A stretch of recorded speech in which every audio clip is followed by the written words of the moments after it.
നമ്മളൊരു ഇന്ത്യൻ നഗരത്തിലാണ് ജീവിക്കുന്നതെങ്കിൽ അല്ലെങ്കിൽ ഇവിടുത്തെ നഗരജീവിതം നിരീക്ഷിച്ചിട്ടുണ്ടെങ്കിൽ ഒരു കാര്യം വ്യക്തമായി അറിയാം. വലിയ വിവാഹഘോഷയാത്രകൾ, ഉത്സവങ്ങൾ, ദീപാവലി ആഘോഷങ്ങൾ അല്ലെങ്കിൽ പ്രാദേശിക പാർക്കുകളിൽ നടക്കുന്ന പൊതുപരിപാടികൾ ഇവയെല്ലാം നമ്മുടെ നഗരങ്ങളെ, പൊതു ഇടങ്ങളെ സജീവമാക്കുന്നവയാണ്. അവയെല്ലാം ഗതാഗത കുരുക്കുകൾ ഉണ്ടാക്കാറുണ്ട്, വലിയ ജനക്കൂട്ടം ഉണ്ടാകാറുണ്ട്. അതൊക്കെ നമ്മൾ സാധാരണയായി അംഗീകരിക്കാറുമുണ്ട്. എന്നാൽ വെള്ളിയാഴ്ചകളിലെ ജുമാ നമസ്കാരമോ അല്ലെങ്കിൽ ഈദ് നമസ്കാരമോ പൊതുസ്ഥലത്ത് നടക്കുമ്പോൾ മാത്രം എന്തുകൊണ്ടാണ് വലിയ ചർച്ചകളും തർക്കങ്ങളും ഉണ്ടാകുന്നത്? ഗതാഗത കുരുക്കെന്ന ലളിതമായ കാരണത്തിന് പിന്നിൽ ഭരണകൂടം ഒളിപ്പിച്ചു കടത്തുന്ന യഥാർത്ഥ ഭയം എന്താണ്? എന്താണ് യഥാർത്ഥത്തിൽ ഒരു പൊതു ഇടം അല്ലെങ്കിൽ പബ്ലിക് സ്പേസ്?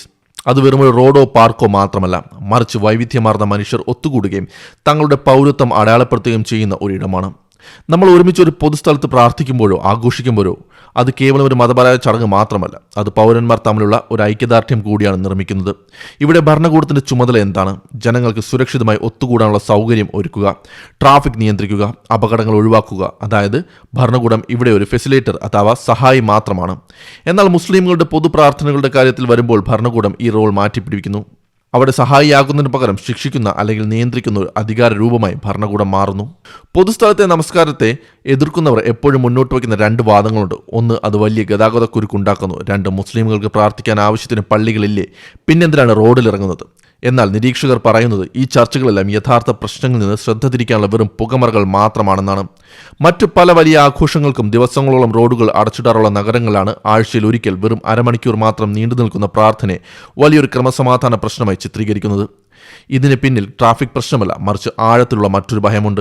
അത് മുസ്ലിങ്ങളുടെ രാഷ്ട്രീയ ബോധത്തെയും അവരുടെ പൗരത്വ അവകാശങ്ങളെയും കുറിച്ചുള്ള ഭരണകൂടത്തിന്റെ ഭയമാണ്. പൊതുയിടങ്ങളിൽ മുസ്ലിങ്ങൾ ഒത്തുകൂടി പ്രാർത്ഥിക്കുമ്പോൾ അത് ലോകത്തിന് നൽകുന്ന ഒരു വ്യക്തമായ സന്ദേശമുണ്ട്. ഞങ്ങൾ ഇവിടെയുണ്ട്, ഞങ്ങൾ രാജ്യത്തിന്റെ ഭാഗമാണ്, മറ്റാരെയും പോലെ ഈ നഗരത്തിന്മേൽ ഞങ്ങൾക്കും തുല്യമായ അവകാശമുണ്ട്. ഈ പൗരബോധം മുസ്ലിങ്ങളിൽ വളർന്നതിനെയാണ് ഭരണകൂടം ഭയപ്പെടുന്നത്.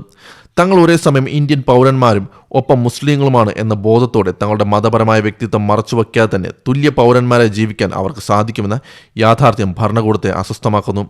പലപ്പോഴും മുസ്ലിങ്ങളുടെ അവകാശങ്ങൾക്ക് വേണ്ടിയുള്ള പോരാട്ടങ്ങളെ വർഗീയത എന്ന് മുദ്രകുത്തി ഒതുക്കാനാണ് പൊതുവെ ശ്രമിക്കാറുള്ളത്. എന്നാൽ ഗണേശോത്സവം നടക്കുന്നത് പോലെ തന്നെ തുല്യ അവകാശത്തോടെ ഈദ് നമസ്കാരവും പൊതുവഴിയിൽ നടക്കുമ്പോൾ അത് മുസ്ലിങ്ങളുടെ പൗരത്വത്തെ കൂടുതൽ ശക്തമായി ഉറപ്പിച്ചു നിർത്തും. മറ്റു പൗരന്മാർക്ക് അവരെ തുല്യരായി അംഗീകരിക്കാനുള്ള ഒരു ശീലം അത് ഉണ്ടാക്കിയെടുക്കും. അതിനെ ഇല്ലാതാക്കാനാണ് പൊതു നമസ്കാരങ്ങളെ ക്രിമിനൽ കുറ്റമായി ചിത്രീകരിക്കാൻ ഭരണകൂടം ശ്രമിക്കുന്നത്. ചരിത്രത്തിലേക്ക് നോക്കിയാൽ അടിച്ചമർത്തപ്പെടുന്ന ജനവിഭാഗങ്ങൾ തങ്ങളുടെ രാഷ്ട്രീയ പോരാട്ടങ്ങൾക്ക് ഒരു ധാർമ്മിക അടിത്തറ നൽകാൻ പൊതു പ്രാർത്ഥനകളെ ഉപയോഗിച്ചതായി കാണാം. അമേരിക്കയിലെ കറുത്തവർഗ്ഗക്കാരുടെ അവകാശങ്ങൾക്ക് വേണ്ടി പോരാടിയ മാർട്ടിൻ ലൂതർ കിങ് ജൂനിയർ പ്രതിഷേധങ്ങളുടെ ഭാഗമായി പരസ്യമായ പ്രാർത്ഥനകൾക്ക് നേതൃത്വം നൽകിയിരുന്നു. അതവർക്ക് വലിയൊരു കൂട്ടായ കരുത്താണ് നൽകിയത്. ഇന്ത്യയിലെ 20 കോടിയോളം വരുന്ന ഒരു ജനവിഭാഗത്തെ തങ്ങളുടെ വീടുകളിലേക്കോ അല്ലെങ്കിൽ അടഞ്ഞ മുറികളിലേക്കോ മാത്രം ഒതുക്കി പൊതുസമൂഹത്തിൽ അവരെ അദൃശ്യർ ആക്കി മാറ്റാൻ ശ്രമിക്കുന്നത് ഒരു ബഹുസ്വര ജനാധിപത്യത്തിന് ചേർന്നതല്ല. ഒരു ന്യൂനപക്ഷ സമൂഹം പാർശ്വവൽക്കരിക്കപ്പെടുമ്പോഴും ഭയത്തിൽ ആഴ്ത്തപ്പെടുമ്പോഴും അവർ സമാധാനപരമായി ഒരുമിച്ച് കൂടുന്ന ഓരോ പ്രാർത്ഥനയും അവരുടെ അതിജീവനത്തിന്റെ വലിയൊരു പ്രഖ്യാപനമായി മാറുന്നുണ്ട്. ചുരുക്കത്തിൽ, പൊതുസ്ഥലങ്ങളിലെ നമസ്കാര നിരോധനങ്ങളും നിയന്ത്രണങ്ങളും വെറുമൊരു നിയമപ്രശ്നമല്ല, അത് മുസ്ലിങ്ങളെ പൊതു ഇടങ്ങളിൽ നിന്ന് തുടച്ചു നീക്കാനുള്ള വലിയൊരു രാഷ്ട്രീയ അജണ്ടയുടെ ഭാഗമാണ്. ബഹുസ്വരത എന്നത് കേവലം വാക്കുകളിൽ മാത്രം പോരാ, അത് നമ്മുടെ തെരുവുകളിലും ദൃശ്യമാകണം. തെരുവുകളിൽ ഗതാഗത കുരുക്കുണ്ടാകും, അല്ലെങ്കിൽ തെരുവുകൾ ഇത്തരം മതപരമായ ആഘോഷങ്ങളുടെ ഇടമല്ല എന്ന് പറയുന്നുണ്ടെങ്കിൽ എല്ലാ മതങ്ങൾക്കും ഇത് ബാധകമായിരിക്കണം. പക്ഷേ നമ്മുടെ രാജ്യത്ത് ഇപ്പോൾ നടക്കുന്നത് ഇത് ബാധകമായിട്ടുള്ളത് മുസ്ലിംകൾക്ക് മാത്രമാണ്. മറ്റു മതസ്ഥർക്ക് അവരുടെ ആഘോഷങ്ങൾ എത്ര ആഴ്ച വേണമോ തെരുവിൽ ഗതാഗത കുരുക്കുണ്ടാക്കിയും പ്രശ്നങ്ങളുണ്ടാക്കിയും നടത്താം എന്നത് മറ്റൊരു യാഥാർത്ഥ്യമാണ്.